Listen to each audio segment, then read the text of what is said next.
এটা হচ্ছে লাস্ট শনিবারের একটা ভিডিও। সকাল সকাল রেডি হয়ে আমি যাচ্ছিলাম নৈহাটি বড়মার পুজো দেওয়ার জন্য। ওখানে আমার মা বাবা আর পাড়ার কিছু কাকিমারাও আসবে, তার জন্য আমি একাই বেরিয়ে পড়েছিলাম। অর্কর তো যাওয়ার সময় হলো না, কারণ ওর সেদিন অফিসের কিছু কাজ ছিল। তো যথারীতি আমি চলে এসেছি কাঁচরাপাড়া স্টেশনে। ওখান থেকে ট্রেনে করে আমি যাচ্ছি নৈহাটি স্টেশন। ট্রেনে বেশ ভালো ভিড় ছিল।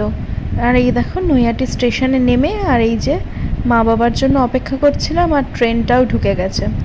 তারপরে যথারীতি বড়মার কাছে গিয়ে এই বিশাল লাইনে দাঁড়ালাম।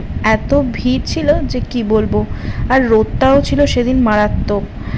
এখানে আবার কিছুক্ষণ রেস্ট নিয়ে লাইনে দাঁড়িয়ে পড়লাম পুজো দেওয়ার জন্য। পাক্কা 3 ঘন্টা লাইনে দাঁড়ানোর পর পুজো দিতে পেরেছিলাম। আর তারপর এত টায়ার্ড হয়ে গেছিলাম বাড়ি এসে যে ঘুমিয়ে পড়েছিলাম।